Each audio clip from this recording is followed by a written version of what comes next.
একামতের শব্দগুলি শুনিয়ে দেন। ছোট মনে করেন না, এটা ইমানি টিকা, এটা ইমানি টিকা।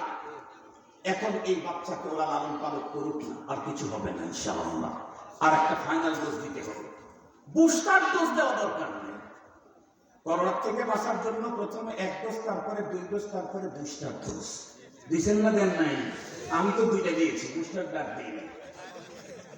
আমিও 2টা দিয়েছি, আমি দিতাম না, কিন্তু হজে যেতে দেয় না। আমি কাতারে যাবো, কাতারে যেতে দেয় না। আমি দুবাই যাবো, কাতারে যাবো, সৌদিতে যাবো, উমরায় যাবো, হজে পুরোটা যেতে দেয় না। আমি একজনকে বললাম যে টিকা ঢুকানো ছাড়াও যদি কোনো টিকিট পাওয়া যায় সেটাই দাও, আমার তো টিকা দরকার নেই, বিদেশে যাওয়া দরকার। তারা বললো যে কিন্তু এই টিকাটা নাকি অনেক ভালো কাজ হয়, দেন। ঠিক আছে দেও। আমরা টিকা দিয়ে পরে দেখি নিম্নালিল্লা যত্নের এই অবস্থা কাহিল হয়। সে কিন্তু কথা টিকার অনেক বর্ষ চলে গেছে। এখন শুনে রাখেন মুহতারাম হাজিরিন, সন্তান জন্মের পরে তার ডান কানে আযান, বাম কানে ইকামত থেকে যাতে মুসলমানের সন্তান বঞ্চিত হয়, এই জন্য অনেক সুন্দর শব্দ লাগাইছে। মা ও স্বাস্থ্য সুরক্ষার লেবেল লাগায়া এই টিকা থেকে বঞ্চিত করবার জন্য মুসলমান মা বোনদেরকে ঘরে আর বাচ্চা হতে দেয় না।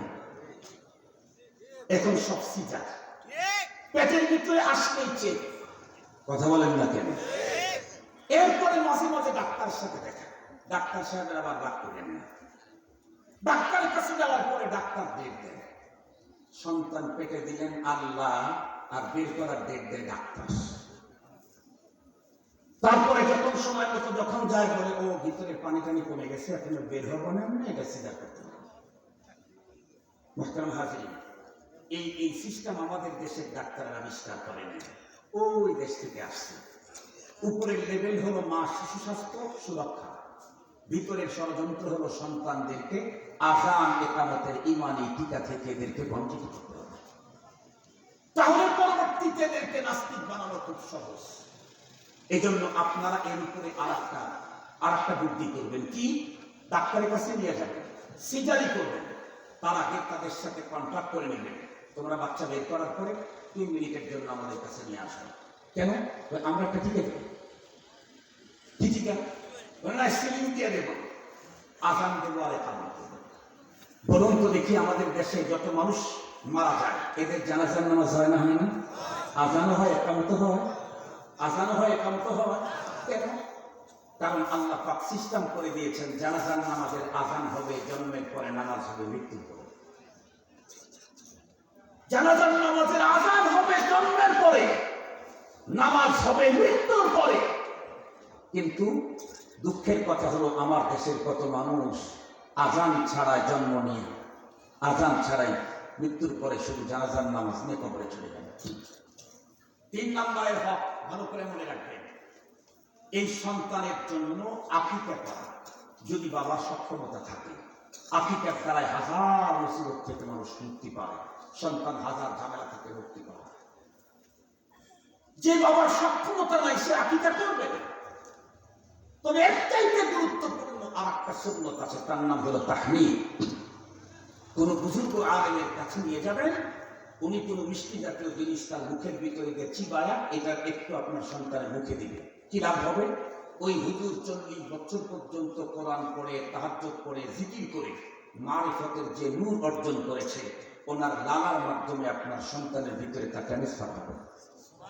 সহিহ বুখারীর হাদিস নিয়ে, সহিহ বুখারীর হাদিস, নবীজির কাছে ছেলেদেরকে তাহজ্জুদ করতে নিয়ে গেছে, নবীজি কোলের ভিতরে নিয়ে গেছেন, সাথে সাথে পেশাব করে দিয়েছে। আবার ছোট মেয়েকে নিয়ে গেছে, নবীজি আদর করে কোলে দিচ্ছেন, মুইতে দিছে শব্দ কিন্তু আইল্যান্ডের জন্যই বললাম, বাংলাদেশের কোনো জায়গায় যায় কিন্তু বলবো না।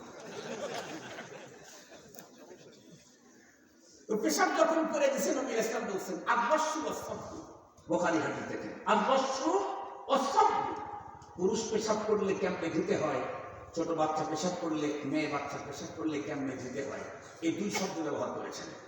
আমাদের দেশের দাদি নানীদের ফতোয়া ছিল, বাচ্চারা যতক্ষণ পর্যন্ত ভাত খায় না ততক্ষণ পর্যন্ত পেশাব নাপাকি হয় না। কথা বলেন, এই ফতোয়া ছিল না? ছিল না? এই ফতোয়া আগে ছিল। সেই ফতোয়া কি এখনো আসে নাকি? দান ধরায় পরামানিক পাড়ায় আমার নাই তো, লাহোর টাহরে তো নাই। মনে রেখেন, বাচ্চা জন্মের পরেও যদি পেশাব করে, এই পেশাব কেমন নাপাক, বাচ্চার দাদা পেশাব করলে যেমন নাপাক। এই দুই নাপাকের কোয়ালিটির কোনো তারতম্য নেই। বাচ্চা জন্মের পরে পেশাব করলে ওই পরিমাণে নাপাক, বাচ্চার দাদায় মুখে দিলে ওই পরিমাণ নাপাক। মনে থাকবে তো ইনশাআল্লাহ। এই বাচ্চার পেশাব নিয়ে নামাজ পড়লে কিন্তু নামাজ, ও বুকের দুধ, বুকের দুধ পবিত্র জিনিস, এই জন্য এটা খায়া, বুকের দুধের চাইতে জমজমের পানি কি কম পবিত্র নাকি? জমজমের পানি খায় যদি দাদায় পেশাব করে, তাই না? কবে না কথা বলেন না কেন? না পাক করবে। আর একটা গুরুত্বপূর্ণ হক যেটা থেকে এখনকার আধুনিক মা তার সন্তানদেরকে বঞ্চিত করতেছে, সেটি হলো সন্তানকে মায়ের দুধ পান করানো। এটা মার কাছে সন্তানের পাওনা, কিন্তু দুঃখের সাথে বলতে হয় আমার দেশের আজকের আধুনিকা মা শুধুই তাদের শরীরের ফিটনেস প্রবলেম হবে, এ কারণে সন্তানকে তার বুকের দুধ পান করায় না, না করে কি করে? ফিডার খাওয়ায়। মনে রেখেন মা, আপনি আপনার সন্তানকে তার পাওনার হক থেকে বঞ্চিত করে আজকে ফিডার খাওয়াইলেন। অপেক্ষা করেন, আপনি যখন বৃদ্ধা হবেন আপনার সন্তান তখন এই পাওনা সুদে আসলে আপনাকে দিয়ে দিবে, আপনার ঘর থেকে বের করে বৃদ্ধাশ্রমে পাঠায় আপনাকেও ফিডার খাওয়াবে, আপনারাও বৃদ্ধাশ্রমে পাঠায় ফিডার খাওয়াবে। একটু গভীরভাবে লক্ষ্য করেন মা, আল্লাহ পাক রব্বুল আলামিন আমাকে আপনাকে কি পরিমাণে মায়া করে, কি পরিমাণে মহব্বত করে। মায়ের বুকের দুই জায়গাতে যে আল্লাহ পাক রব্বুল আলামিন উঁচু যেই জায়গাটা দিয়েছেন স্তন, এটা মূলত সন্তানের খাবারের গুদাম, মূলত সন্তানের খাবারের গুদাম। এক দেশ থেকে মানুষ আর এক দেশে গেলে সেই দেশের খাবার খেতে পারে না, ঝামেলা হয়, পেটে সমস্যা হয়, প্রবলেম হয়, খেতে পারে না। সৌদি আরবে গেলেই তো খেতে পারে না, অমুসলিম কান্ট্রিতে গেলে তো কি হবে, মুসলিম কান্ট্রিতে গেলেও এক এলাকার মানুষ আর এক এলাকার, এক দেশের মানুষ আর এক দেশের খাবার খেতে পারে না। আমাদের সিরাজগঞ্জের লোকের এই চট্টগ্রামে যা খানা খেতে পারে না, কেন? ওইখানে সিদ্ধ চাউল নেই। আমরাও অত আলহামদুলিল্লাহ, আমরা অত সিদ্ধ অসিদ্ধ যেমনই হোক, ঝাল দিয়া ঝাল ছাড়া যেমনই হোক, সমস্যা নেই, সব খেতে পারে। খুব ভালো করে বুঝবেন কথাগুলো। আল্লাহ পাক রব্বুল আলামিন বাচ্চাটাকে মায়ের পেটের থেকে বের করে দিয়েছেন একেবারে কোমল।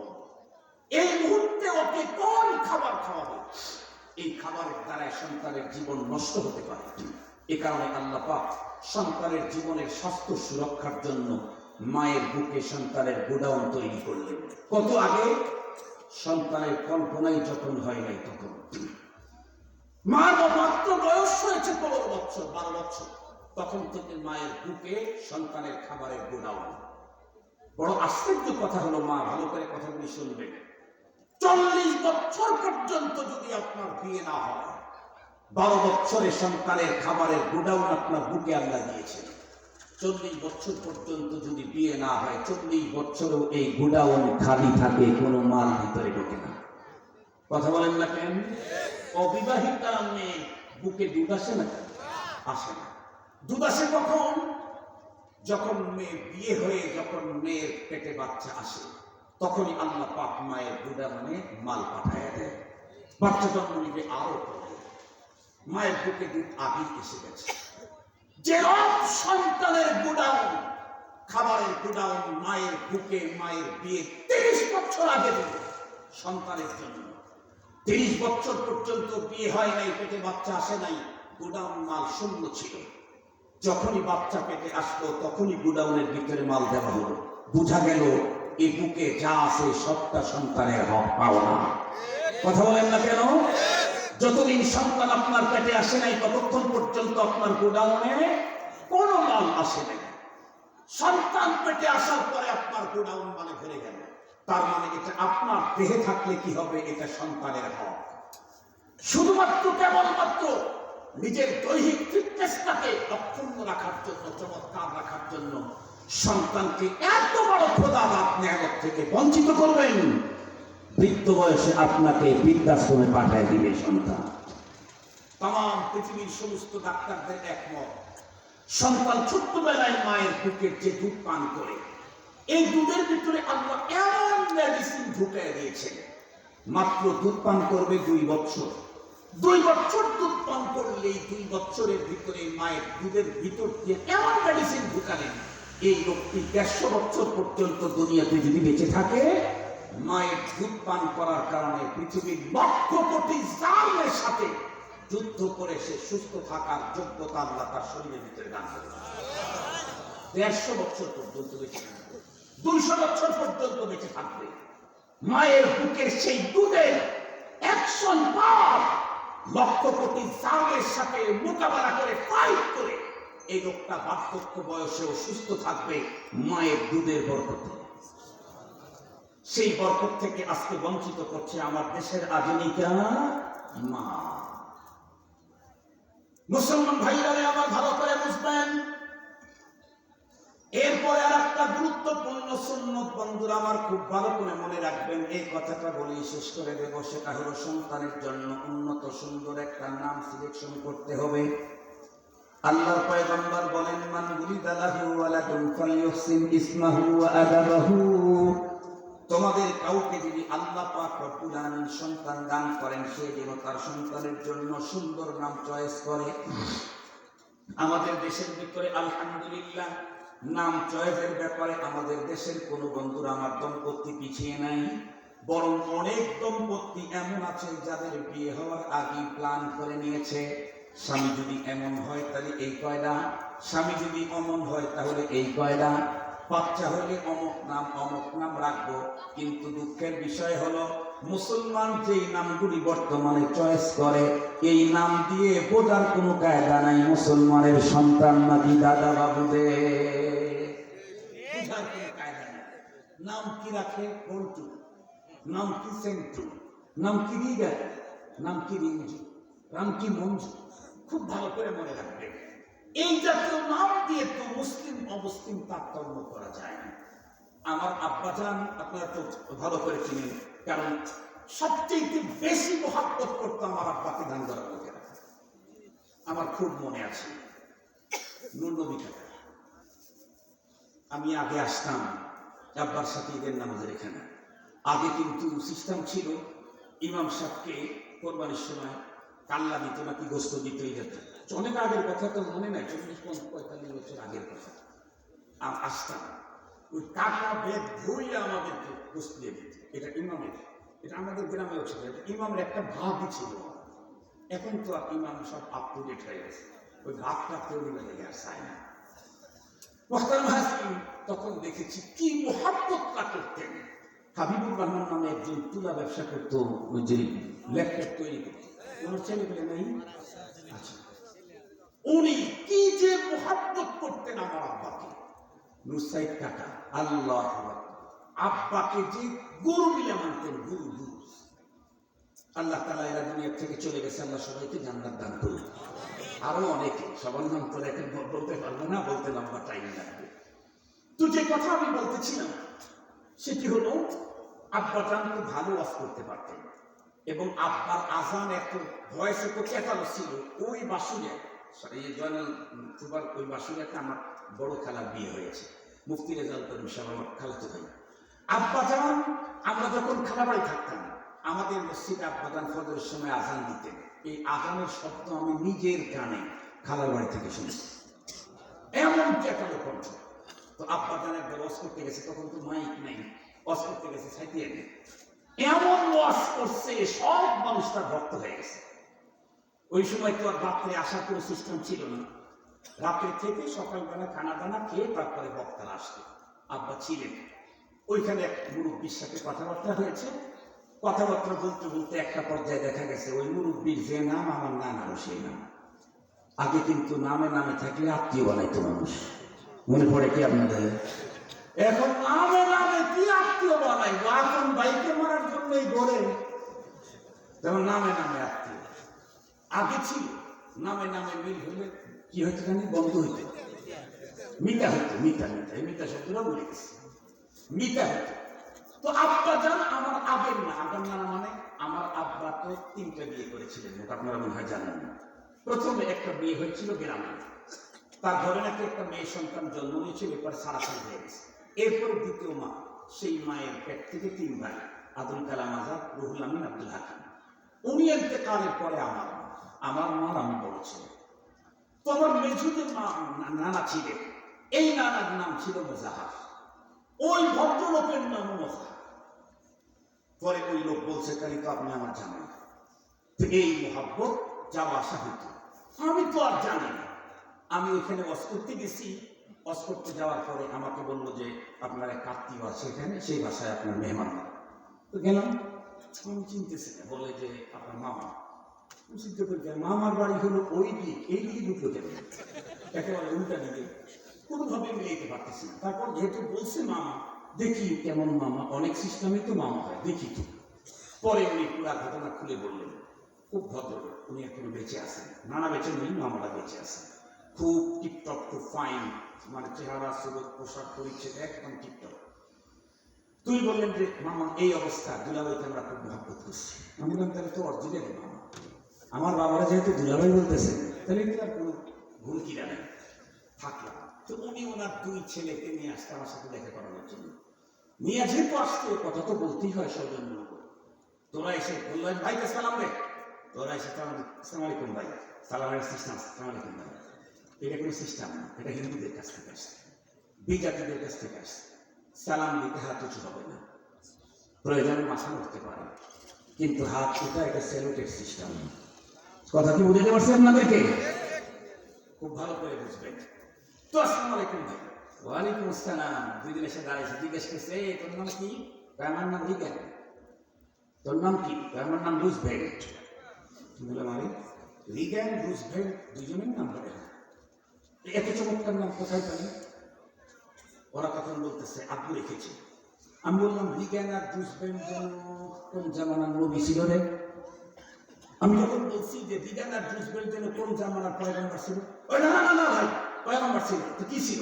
ওই আমেরিকার সাবেক 2 প্রেসিডেন্ট।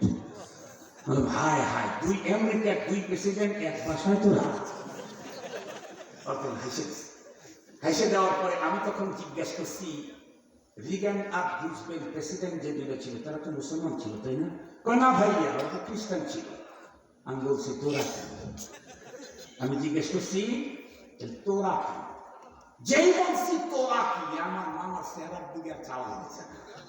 মামা চিন্তা করলো হায় হায় করলাম ডাকি, বসছে না দেখাইতাম তাই তো ভালো ছিল। এখন মামা খুব তড়ি ঘড়ি এটাকে রিপিট করার জন্য চেষ্টা করতেছে। আমাকে বলে মামা ওদের ভালো নাম আছে। তো বলে ভালো নামটা কি? সুন্দর 2টা নাম বলবো, আল্লাহর সিফতি নামের সাথে মিলায়।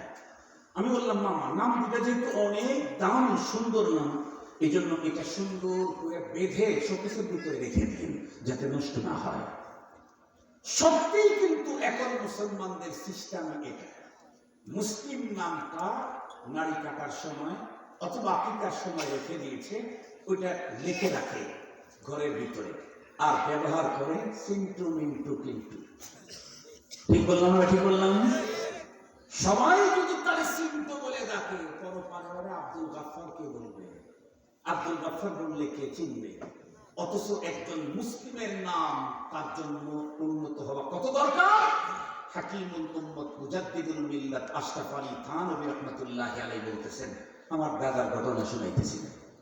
উনি বলেন ইন্ডিয়াতে এক পাঠান ছিলেন নাকি, এই বিশাল বড় পাঠানের এক হাত আমাদের 2 পা, এমন পাঠানও আছে, পাকিস্তানেও আছে, বিশাল দেহের এরকম এক পাঠান বড়। সে যাবে সফরে, তখন তো প্রাইভেট গাড়ি ছিল না, ট্রেনের সফর। সে চিন্তা করলো আমার তো বড় লাগেজ, এটা নেবো কেমন? তো আমার কাজের ছেলেকে সাথে করে নিয়ে যাবে। কাজের ছেলে কিনবে, এখন টিকিট করবে কেমন? 1st ক্লাসের টিকিট আর 3rd ক্লাসের টিকিট অনেক কম বেশি দাম। পরে সে চিন্তা করলো আমার জন্য 1st ক্লাস, কাজের ছেলের জন্য 3rd ক্লাস। টিকিট করে 2 জন উঠলো।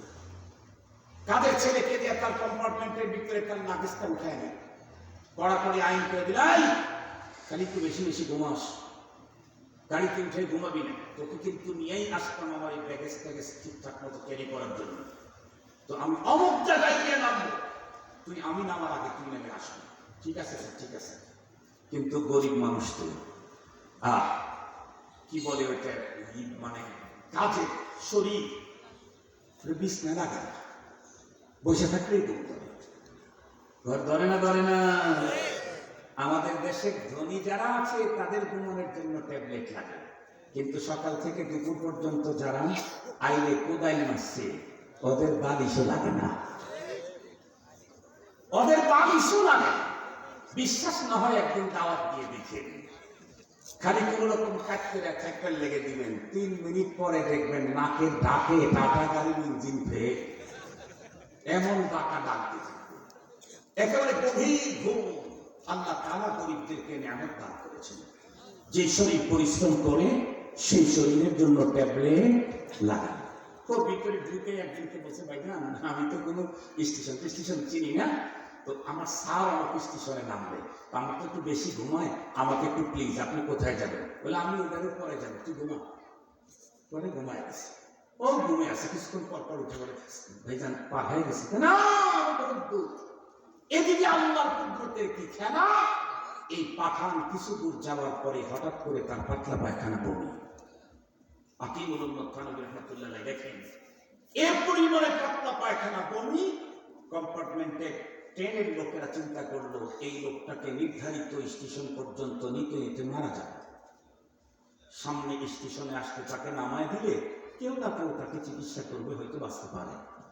কিন্তু আল্লাহ ফায়সালা লোকটাকে এমন একটি স্টেশনে নামায় দিয়েছে যেটা হিন্দু অধ্যুষিত এরিয়া, ইন্ডিয়া হিন্দু অধ্যুষিত এরিয়া। 100 জনের ভিতরে 99+99 হিন্দু। ওনাকে নামায় দিয়েছে। ট্রেন যখন চলে গেল, যাত্রীরা উঠে চলে গেল, যারা এখানে আসছে তারা বাড়ির দিকে চলে গেল, কর্নারে দেখে প্ল্যাটফর্মের উপরে একজন মানুষ নিথুর দেহ পড়ে আছে। কুড়ি চিন্তা করে ঢুকিয়ে সেও হিন্দু, আগায় গেল, যা দেখে অবস্থা খুব খারাপ। মুসলিম না তো হিন্দু। মুসলিম যদি হতো তাহলে কখনোই নাম জিজ্ঞেস করতো না। মুসলিম হলে সাথে সাথেই তাকে সেবা সুস্থ করার জন্য আগায় যেত। কেন? মুসলিমকে ইসলাম অপশন দিয়েছে কি, তৃষ্ণার্ত কুকুরকে পানি পান করার কারণেও আল্লাহ জান্নাত দান করে। তৃষ্ণার্ত কুকুরকে পানি পান করানোর কারণেও আল্লাহ জান্নাত দান করে। এই জন্য ইসলাম মানব সেবা করতে গিয়ে কে মুসলিম অমুসলিম সেটা দেখার কোন সুযোগ নেই। মানব সেবা করতে গেলে কে মুসলিম অমুসলিম এটা দেখার সুযোগ নেই। তবে কোন মুসলিম কোন হিন্দুর ধর্মীয় কাজে সহযোগিতা করার পারমিশন নেই। এই আপনাদের সিমলার অনেক হিন্দু এখন আর আসেন, আমরা আসা থাকি না তো, অনেক হিন্দু আমার বাসায় গেছে, যা বলতে হুজুর আমার কন্যা দান, আমার কাপড় নাই, আমার চাউল নাই, আমি দিতাম আর বলতাম আল্লাহ ও যেন ইসলামের মধ্যে চলে আসে। একদিন এসে বলতেছে যে সে মান্যত করছে, মুসলমান যেমন মান্যত করে না, ওর একটা মান্যত করছে, বলতেছে যে অসুস্থ হয়েছিল তখন এটা করছি, এই কাজ করা।